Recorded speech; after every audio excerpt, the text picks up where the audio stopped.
में आप सभी का बहुत सावधान रहिए, सुरक्षित रहिए। एक बड़ी खबर बताना चाहेंगे किस तरह से अब हनी ट्रैप के माध्यम से दुश्मन ताकतें हमारे युवा पीढ़ी को किस ओर लगा रही है। एक बड़ी खबर जो आ रही है आपके साथ साझा करेंगे, इसीलिए हमने कहा सावधान रहिए, सुरक्षित रहिए। बताना चाहेंगे पंजाब में पढ़ रहे युवक को आईएसआई ने पेश की लड़की और बना दिया जासूस। पूरी खबर क्या है सुनकर आप भी हमने पहले भी कुछ दिन पहले खबर दी थी कि अब हनी ट्रैप के माध्यम से एक लड़की पकड़ी गई जो कहीं ना कहीं कई आतंकी संगठनों के साथ काम कर रही थी। अपने आकाओं की जी हुजूरी के चलते कई सारे हमारे कर्मियों को उसको काम सौंपा गया था हनी ट्रैप के माध्यम से उन्हें फंसाने का और उनसे जानकारियाँ लेने का। इसी तरह अब दुश्मन ताकतें लगातार हमारे युवा पीढ़ी को यानी कि अलग अलग तरह से उन्हें जो मनमोहक जो ऑफर्स देकर उन्हें अपनी तरफ लुभा रहे और उसी के साथ बताना चाहेंगे कई ऐसी जानकारियां जो घातक हो सकती हैं देश की सुरक्षा को लेकर, यानी कि उन्हीं चीज़ों को लेने के लिए वो इस तरह के कारनामे कर रहे हैं। बताना चाहेंगे आपको, वैसे तो देश की सुरक्षा को लेकर सरकार किसी तरह की भी कोई लापरवाही बरतने वाली नहीं है, लेकिन एक ऐसा मामला सामने आया जिससे देश की सुरक्षा को लेकर बड़ी चूक सामने आई है। बताया जा रहा है कि हरियाणा कैथल के मस्तगढ़ गाँव निवासी एक 25 वर्षीय युवक को भारत की जासूसी करने के आरोप में गिरफ्तार किया गया है। आरोपी जो है वो हनी ट्रैप के जरिए पाकिस्तान की खुफिया एजेंसी आईएसआई के संपर्क में आया और लगातार भारत की जासूसी कर रहा था और कुछ महत्वपूर्ण सूचनाएं व सेना ठिकानों यानी हमारी सेना के ठिकानों की जानकारी पाकिस्तान खुफिया एजेंसी आईएसआई को भेज रहा था। इतना ही नहीं ऑपरेशन सिंदूर को लेकर भी युवक ने कई अहम जानकारियां पाकिस्तान भेजी हैं, जिस बारे में अब छानबीन चल रही है। इस पूरा मामला हैरानी वाला बात है सामने आई है कि इस 25 वर्षीय युवक को पाकिस्तान द्वारा हनी ट्रैप के जरिए अपने जाल में फंसाया गया, जो हमने पहले शुरुआत में ही आपको कहा। और साथ साथ पता चला है कि युवक जब पाकिस्तान स्थित करतारपुर साहिब दर्शन के लिए गया था तो इस दौरान वहाँ उसकी मुलाकात कुछ आईएसआई एजेंटों के साथ हुई। इन एजेंटों ने पहले युवक की दोस्ती एक पाकिस्तानी लड़की से करवा दी और उसके बाद युवक को लगातार भारत की जासूसी करवाने लगा। बताया जा रहा है कि युवक जो लगभग एक सप्ताह तक उस पाकिस्तानी युवती के साथ घूमता फिरता रहा और बाद में लगातार इस लड़की के संपर्क में था और भारत की महत्वपूर्ण जानकारियां पाकिस्तान भेज रहा था। पुलिस का कहना है कि इस युवक को पहले 13 मई को सोशल मीडिया प्लेटफॉर्म पर अवैध हथियारों से संबंधित एक पोस्ट के चलते हिरासत में लिया गया था। जब उसे पूछताछ की गई तो उक चुकाने वाला खुलासा हुआ।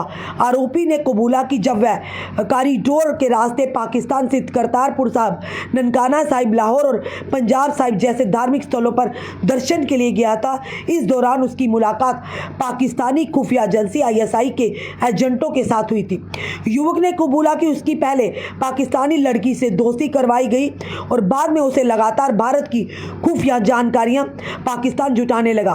जांच में सामने आया कि जब अब तक वह 5 से अधिक एजेंटों के संपर्क में आज रह चुका है। पता चला कि वो व्यक्ति जो है पटियाला में पढ़ाई कर रहा था और तो इसी दौरान उसने वहां के आर्मी कैंप की कुछ तस्वीरें खींचकर पाकिस्तान भेजी हैं। युवक ने फिलहाल पकड़े जाने के डर से डिजिटल डिवाइस से सारा डाटा मिटा दिया है, लेकिन Kaithal police cyber crime unit अब इस डाटे को फिर से रिकवर करने में जुटी हुई है। फिलहाल पुलिस ने आरोपी को कोर्ट में पेश कर रिमांड पर लिया ताकि उससे और आधिकारिक जानकारी हासिल की जा सके। पुलिस जांच कर रही है।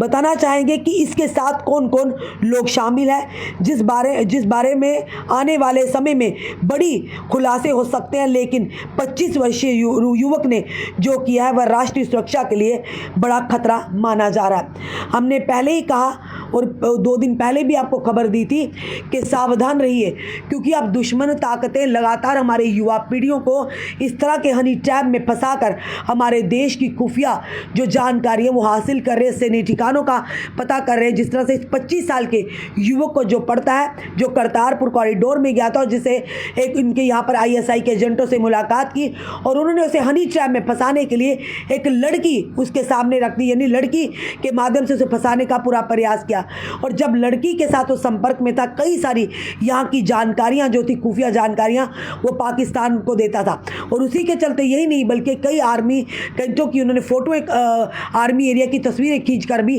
पाकिस्तान में भेजी थी। और उसके बाद उन्हें डाटा जो था डिलीट कर दिया डिवाइस से।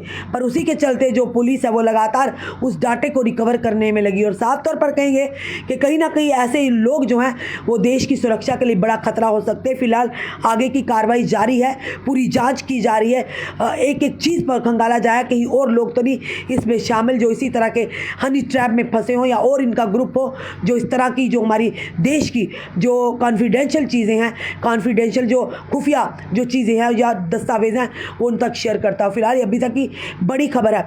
आपको फिर से कहेंगे, बार बार हम कहते हैं, अब पहले भी हमने जो भारत और पाकिस्तान के बीच में तनावपूर्ण जब स्थिति थी, ये साफ तौर पर कहा था अब साइबर स्ट्राइक ज़रूर भारत करेगा। इसी तरह से हमारे युवकों को बेला फुसलाकर हनी ट्रैप के माध्यम से, चाहे वो सेना कर्मी हो, चाहे पुलिस कर्मी हो, चाहे हमारे युवक हो, उन्हें इसी तरह से हनी ट्रैप में फंसाने का प्रयास करेगा अपने साइबर स्ट्राइक की वजह से।